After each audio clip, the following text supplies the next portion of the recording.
ರಾಜ್ಯ ಕಾಂಗ್ರೆಸ್ನಲ್ಲಿ ಮಿಂಚಿನ ಬೆಳವಣಿಗೆಗಳಾಗ್ತಾ ಇದೆ. ಸಿಎಂ ಸಿದ್ದರಾಮಯ್ಯನವರ ಪದತ್ಯಾಗಕ್ಕೆ ಕೌಂಟ್ ಡೌನ್ ಸ್ಟಾರ್ಟ್ ಆಗಿದೆ. ಡಿಕೆ ಶಿವಕುಮಾರ್ ಅವರ ಪಟ್ಟಾಭಿಷೇಕಕ್ಕೆ ವರಿಷ್ಠರು ಅಸ್ತು ಅಂದಿದ್ದಾರೆ.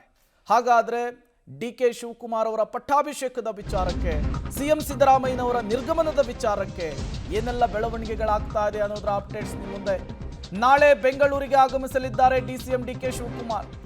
ನಾಳೆ ಬೆಳಗ್ಗೆ 8:30ಕ್ಕೆ ಬೆಂಗಳೂರಿಗೆ ತಲುಪುತ್ತಾರೆ ಡಿಕೆ ಶಿವಕುಮಾರ್.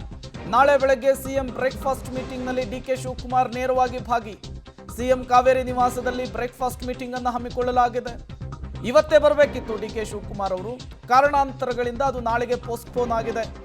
ಹಾಗಾಗಿ ನೇರವಾಗಿ ನಾಳೆ ಬೆಂಗಳೂರಿನ ಏರ್ಪೋರ್ಟ್ನಿಂದ ಸಿಎಂ ಸಿದ್ದರಾಮಯ್ಯನವರ ಕಾವೇರಿ ನಿವಾಸಕ್ಕೆ ತೆರಳುತ್ತಾರೆ. ಸಚಿವರುಗಳ ಬ್ರೇಕ್ಫಾಸ್ಟ್ ಮೀಟಿಂಗ್ನಲ್ಲಿ ಭಾಗಿಯಾಗ್ತಾರೆ. ಸಿಎಂ ಸಿದ್ದರಾಮಯ್ಯನವರು ಕರೆದಿರುವಂತಹ ಪತ್ರಿಕಾಗೋಷ್ಠಿಯಲ್ಲಿ ಡಿಕೆ ಶಿವಕುಮಾರ್ ಕೂಡ ಉಪಸ್ಥಿತರಿರ್ತಾರೆ. ಅಲ್ಲಿ ಸಿದ್ದರಾಮಯ್ಯನವರು ಆಡುವಂತಹ ಮಾತು ಈಗ ಎಲ್ಲರ ಗಮನ ಸೆಳೀತಾ ಇದೆ, ಸೆಂಟರ್ ಆಫ್ ಅಟ್ರಾಕ್ಷನ್ ಆಗಿದೆ.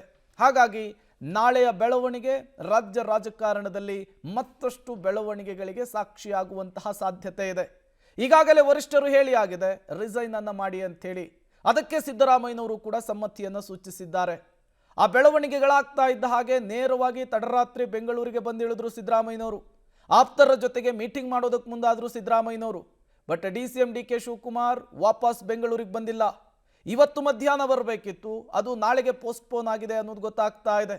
ಹಾಗಾಗಿ ನೇರವಾಗಿ ನಾಳೆ ಬೆಂಗಳೂರು ಇಂಟರ್ನ್ಯಾಷನಲ್ ಏರ್ಪೋರ್ಟ್ಗೆ ಬಂದಿಳಿದಂತಹ ಡಿಕೆ ಶಿವಕುಮಾರ್ ಸಿಎಂ ಸಿದ್ದರಾಮಯ್ಯನವರು ಹಮ್ಮಿಕೊಂಡಿರುವಂತಹ ಬ್ರೇಕ್ಫಾಸ್ಟ್ ಮೀಟಿಂಗ್ನಲ್ಲಿ ಭಾಗಿಯಾಗ್ತಾರೆ. ಸಿದ್ದರಾಮಯ್ಯನವರ ಜೊತೆಗೆ ಕಾಣಿಸ್ಕೊಳ್ತಾರೆ. ನಾಳೆಯ ಪತ್ರಿಕಾಗೋಷ್ಠಿಯಲ್ಲೂ ಕೂಡ ಡಿಕೆ ಭಾಗಿಯಾಗ್ತಾರೆ.